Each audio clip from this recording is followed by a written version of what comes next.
Cool. I have two little tidbits before we start talking about, or before we start revealing our deepest fears in this world.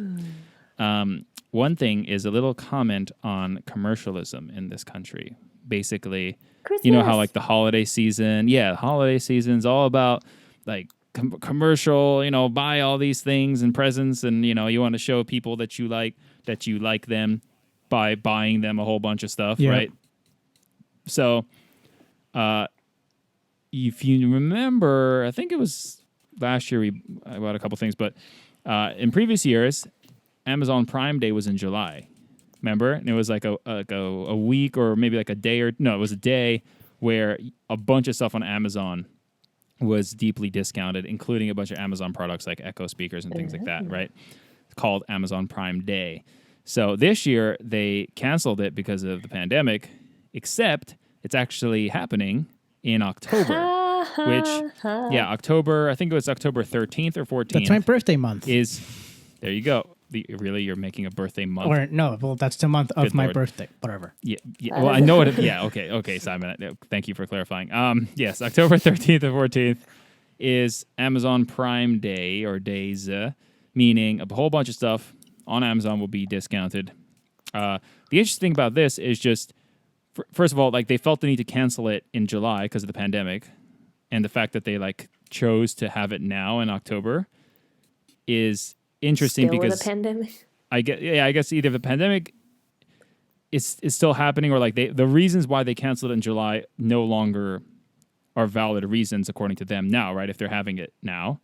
And second of all, they normally do that in July to boost sales in the summer because traditionally like sales are kind of low in the summer, and traditionally sales are pretty good leading up to the holidays. So they normally don't have to boost the sales in the holidays. So it's kind of interesting to think about like what they're doing, because the other sort of interesting thing is that Target is doing their own version of Prime Day on the exact same days, October 13th and 14th. I don't know what it's called, but I don't think it's called Target Day. But yeah, so like I wonder if like Walmart's going to, like now you're going to have Black Friday sales in November, you're going to have Christmas sales, and now you have whatever this is going to be, start calling in October. Simon's birthday month sales. Gee. Because apparently it's Simon's birthday month. So, wow. Yeah, just interesting stuff. I will say, as disparaging as I am coming off about this event, I will say that I will most likely take advantage of the day and buy a new Echo speaker because it just makes... You have a Dot, right? No, I have an older, like a much older generation Echo. Is it not echoing? Yeah, it echoes very well. So I use my Echo. I feel like most people, including me, when it first came out, it was kind of I was like, what am I going to do with it? Oh, great, I can talk with it. Well, I can do the same thing from my phone and just play with a Bluetooth speaker. Like we didn't get the point. But after we got it, or at least after I got it, I started using it for so many things. And the biggest thing I use it for is while I work out, I can just talk to it and tell it to play music, so I don't have to like pick up my phone and So I want to get the Echo. I think it's called the Echo Studio, which is basically the much like higher quality, more bass version of the Echo speaker. So it's like a like quote unquote studio version of the Echo speaker. Yep.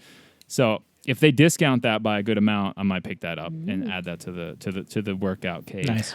You should get me a self-cleaning litter box because they don't. Yeah, why don't you? So you texted me about this self-clean. So it might be on Prime Day. Self-cleaning litter box. That'll be. This is like our wish list. So my wish list is this Echo Studio. Yours is a self-cleaning litter box. First of all, how is it self-cleaning? Okay. Is it like a little miniature Roomba that just kind of like reaches inside? No. Well, no, it has. So it looks like a space pod, or like a little egg or something.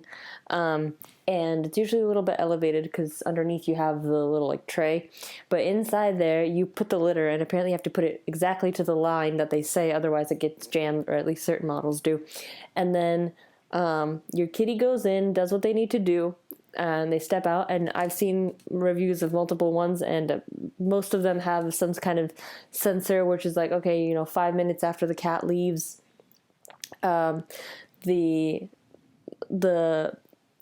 it starts rotating, so it kind of has like a, not net, like if you've ever seen a litter scooper, it kind of like a wall with holes in it, so the litter falls through, but the other stuff doesn't. And so it kind of rotates, and it was even hard to see, but it just makes a whole scoop of the whole, all of the litter that's inside, and there's no way that it misses. And then all the stuff that is clean litter falls through, and all the stuff that's not stays on the like little shovel thing or whatever. And then it just rotates and like tosses it in the back where the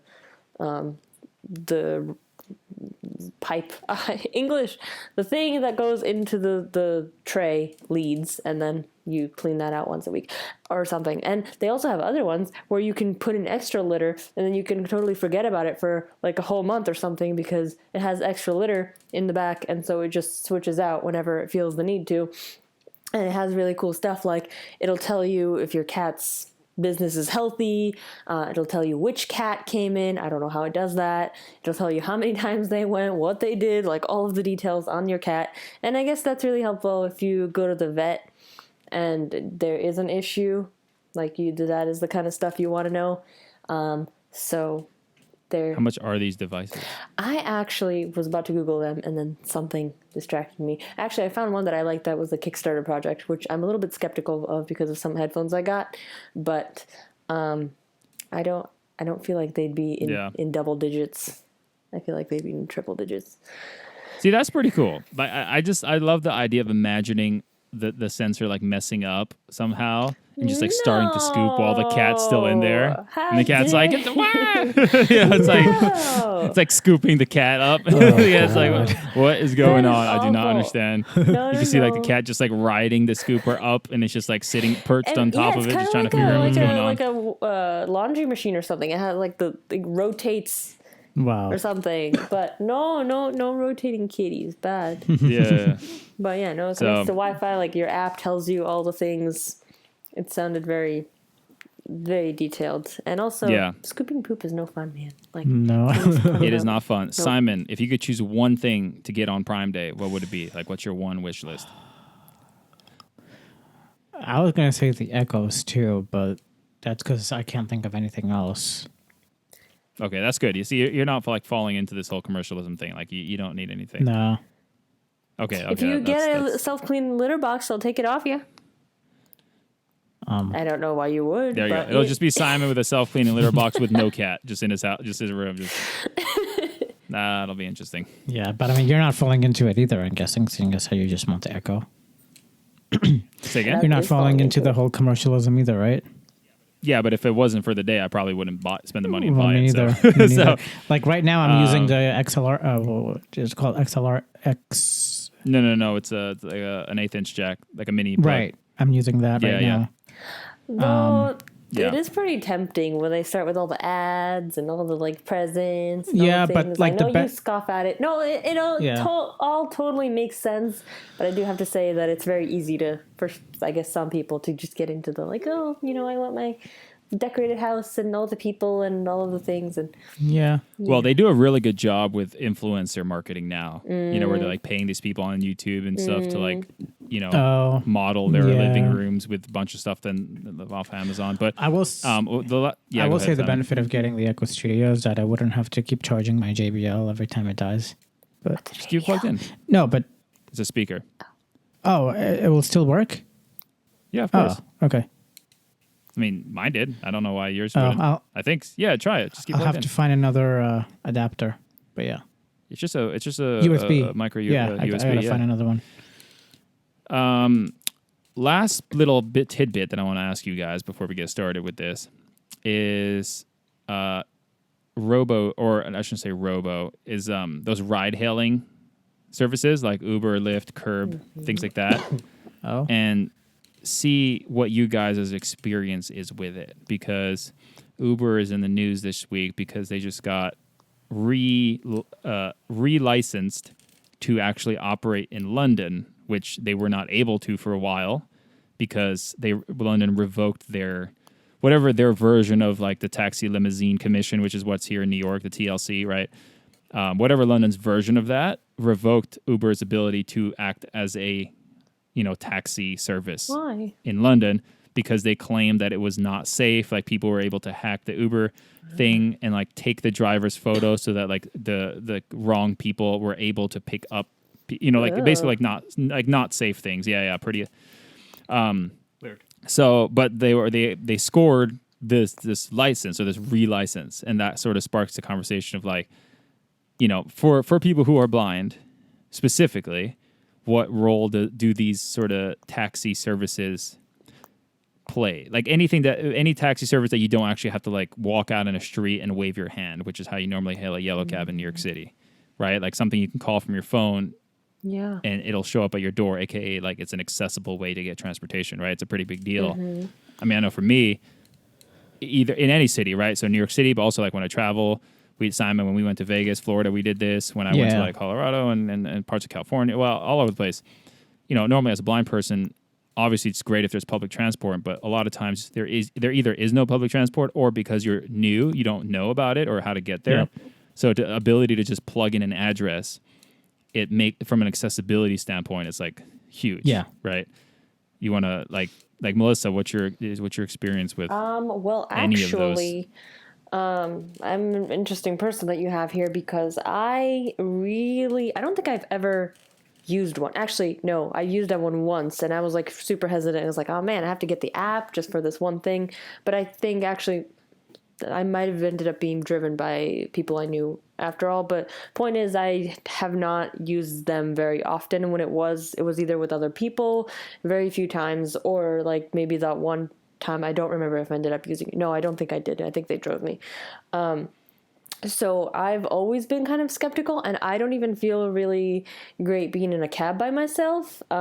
Maybe I'm just, from a small city, and I have been in cabs, but every time, and in New York specifically, big city, right? Like here, I think it's a little different, but I mean, anything could happen anywhere, but I still feel very nervous. Like, yes, they're accessible, but at the same time, how am I supposed to know that he's not driving me where I want to be driven?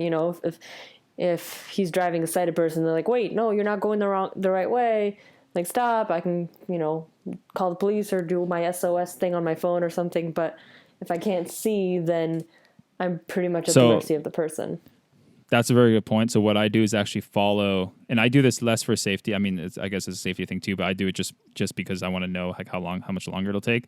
You can either follow like the map. Oh, yeah. So I just have like Apple Maps open, and it'll tell me like your location is, and it'll kind of show me where I am, and I can sort of see, because I know the city. So and another way is that within the Uber app itself, or at least the Lyft app, which I use Lyft more often than Uber just because the app is a little more accessible.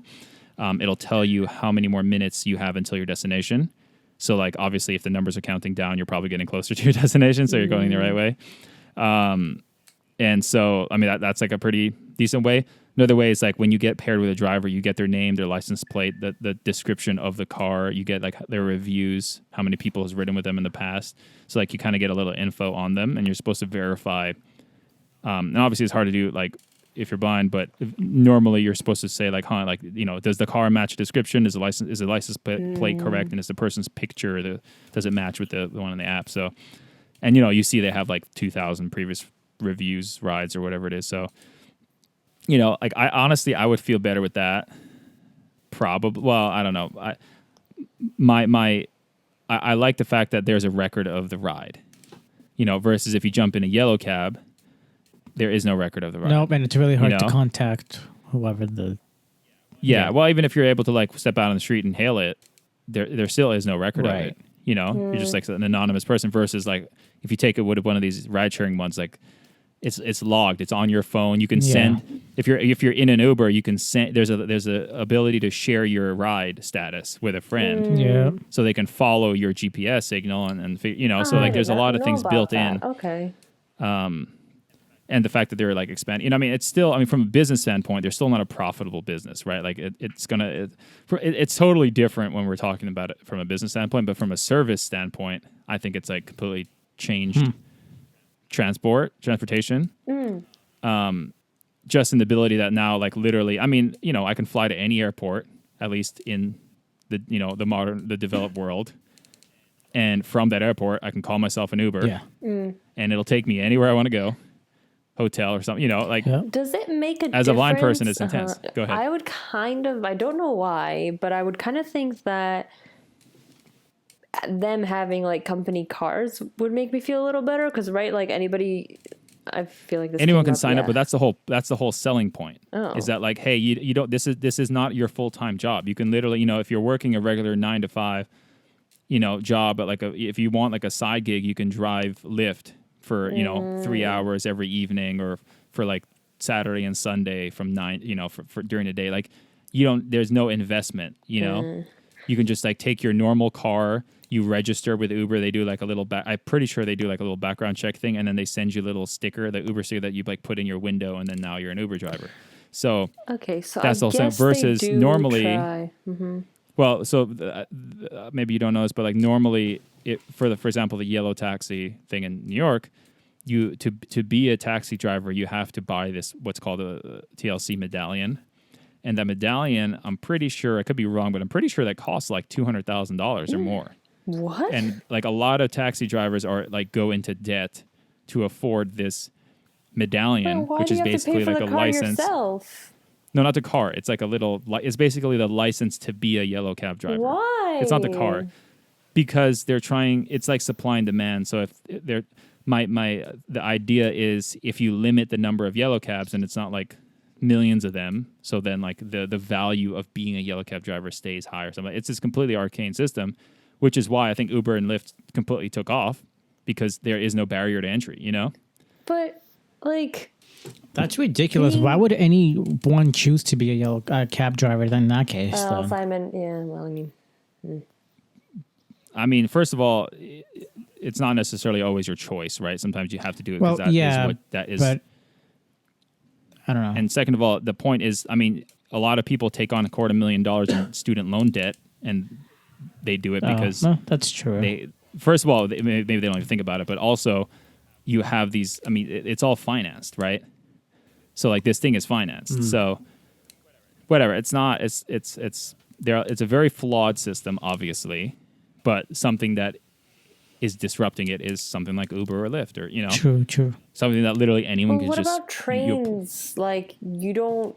Do you have to do the same thing if you're like a train? What are they called? Conductors or train? No, because you're working for that company, for that train, for the railroad. Why aren't like subways and stuff? Like why isn't cabs? I mean, I might be derailing the conversation. I see what you did there. I'm now again, don't quote me because I'm not like an expert on this, but I'm pretty sure it's the reasoning is because as a taxi driver, you're not driving for a company. You're not earning a salary. You're earning it's like you're like a contract, like you make money based on your rides and tips and stuff. No, that's bad. Right? Like that's how like taxi drivers don't get salaries. This is how much I know. Versus train conductors do get salaries. The train conductor doesn't get paid based on how many people ride on the train. So yeah, that's I mean awful. I'm sorry. I feel bad for taxi drivers. Well, I mean, yeah. But then it's a system like that. So then either that or the Uber thing. But I would rather honestly just have a salary paid person in a company car driving me places is what ideally I would like. But I mean, life. Okay, but you're not getting that unless you hire a personal driver. So. Well, no, but that's what I'm saying. Like that. That's what cabs should turn into. I don't know. This is contracting. Ridiculous. Well, I mean, that's how they exist. So so California, like maybe a month or two ago, floated the idea of, I think they went past floating the idea. I'm pretty sure they signed legislation saying that past a certain date, all contract drivers of Uber would have to become employees, not contractors. And Uber, I don't know if they did or if they like said that they were going to have to basically lay off every single one of the drivers in California, because like that, if someone's an employee, you have to give them benefits. Yeah. Right? You have to like treat them as an employee with salary and all different things like that. If they're a contractor, then they're, it's a gig kind of economy, right? So a business model like Uber would not exist if all their drivers were employees. So you had all these drivers in California, like, up in arms, like you can't do, whatever. I mean, the world is a complicated either way. place.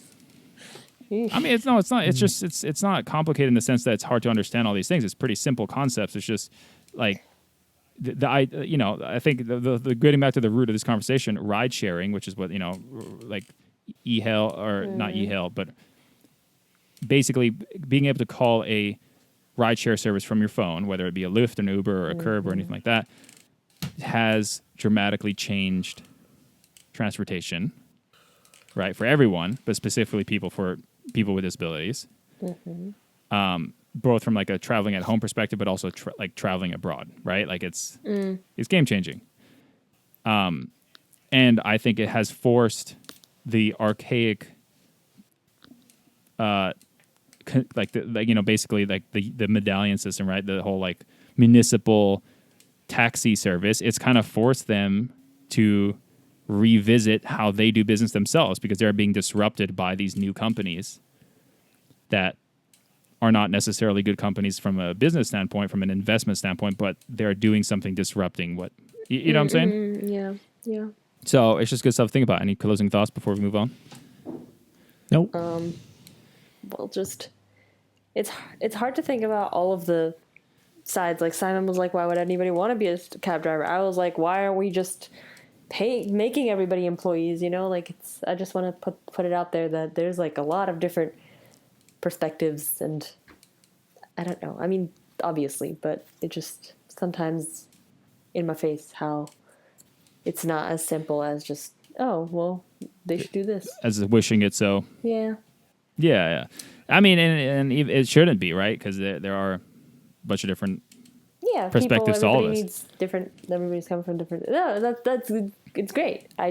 It's not everybody always thinks about it. And I think if we did, less conflict and all those good things. But